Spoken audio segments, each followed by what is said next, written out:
Les éléments se déchaînent, le vent souffle et les vagues s'écrasent sur les rochers. Voici le tableau inhospitalier qui se dresse sous nos yeux. Malgré les conditions, cet environnement côtier sert d'habitat à diverses espèces.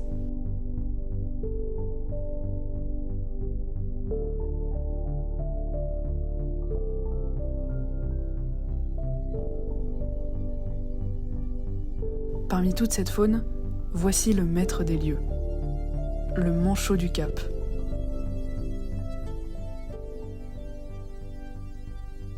Il s'agit de l'unique espèce de manchot qui se reproduit en Afrique. 28 colonies sont réparties le long des côtes d'Afrique du Sud et de Namibie.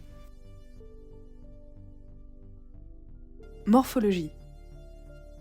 La silhouette compacte des manchots du Cap leur permet de se déplacer aisément dans l'eau où ils passent une grande partie de leur vie. Les mâles sont généralement plus grands que les femelles, bien que la différence soit souvent difficile à distinguer à l'œil nu. En parlant d'yeux, leurs pupilles peuvent se contracter et se dilater pour ajuster la quantité de lumière entrant dans l'œil, ce qui leur permet de voir clairement dans les eaux profondes et sombres. Cependant, leur vision est moins performante hors de l'eau, ce qui explique pourquoi ils peuvent parfois apparaître maladroits sur la terre ferme.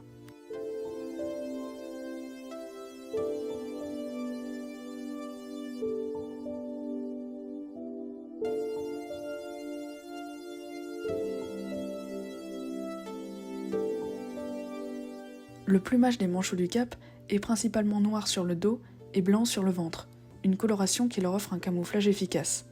Lorsqu'ils sont vus d'en bas dans l'eau, leur ventre blanc se fond avec la lumière du ciel, tandis que vus d'en haut, leur dos noir se confond avec les profondeurs de l'océan.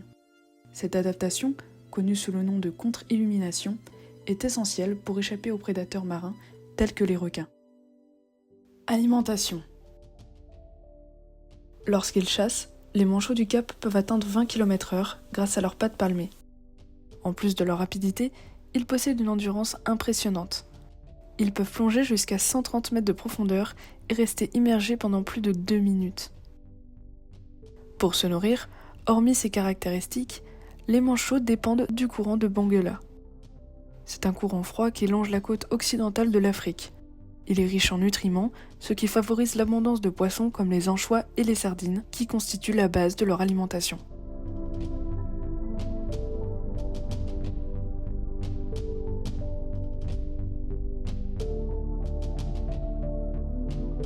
La température relativement froide de l'eau est également essentielle pour le confort thermique des manchots. Ces derniers sont bien adaptés à ces conditions grâce à une épaisse couche de graisse sous-cutanée qui les isole du froid. De plus, leur plumage dense et imperméable empêche l'eau de pénétrer jusqu'à leur peau, tout en emprisonnant une couche d'air chauffé par leur corps qui agit comme une barrière thermique supplémentaire.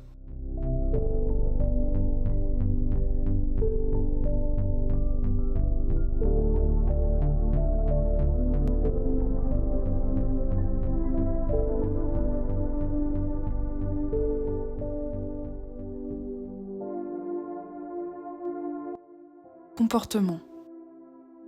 Les manchots du Cap sont des animaux sociaux qui vivent en colonies parfois très denses, comptant plusieurs milliers d'individus. Vivre en colonie leur permet de se protéger collectivement contre les prédateurs terrestres, comme les goélands, et d'optimiser la recherche de nourriture grâce à des informations partagées sur la localisation des bancs de poissons. La vie en groupe joue également un rôle dans la régulation thermique, surtout pendant les périodes de mue ou pour les jeunes qui ne possèdent pas encore de plumage complètement développé. Entre les manchots, la communication est principalement vocale. Ils émettent une variété de sons pour signaler différentes choses, comme des cris de reconnaissance entre partenaires ou entre parents et poussins, des appels d'alarme pour signaler la présence de prédateurs, ou encore des cris de domination utilisés dans des conflits territoriaux. Autre comportement important, le toilettage. Ils se lissent les plumes avec leur bec pour les maintenir en bon état et imperméables. Le toilettage est également un moyen de renforcer les liens entre les partenaires ou au sein des groupes familiaux, car les manchots se toilettent mutuellement. C'est ce que l'on appelle le toilettage social. Bien que les manchots du Cap soient des animaux sociaux, il existe une certaine hiérarchie au sein des colonies, surtout en ce qui concerne l'accès aux meilleurs sites de nidification et aux partenaires. Les conflits entre individus sont courants et peuvent inclure des démonstrations d'agressivité, comme des coups de bec ou des bousculades. Malgré la compétition, ils montrent également des comportements de coopération, particulièrement durant la chasse.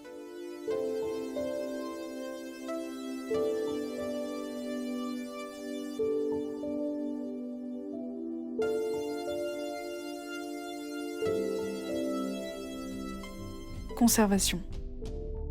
La population sud-africaine de Manchot du Cap a décliné de plus de 70% ces 40 dernières années, passant de 55 000 couples reproducteurs en 1979 à 15 000 en 2018.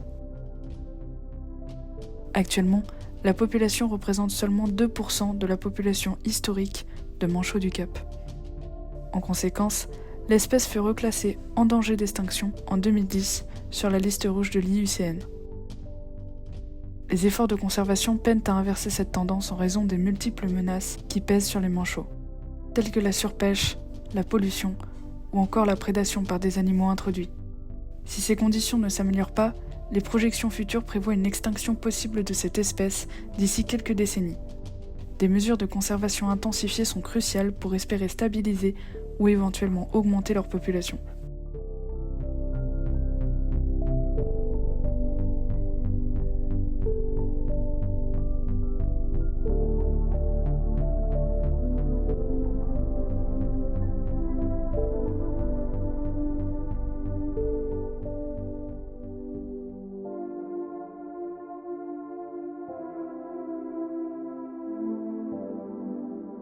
Notre immersion dans le monde des Manchots du Cap s'achève ainsi.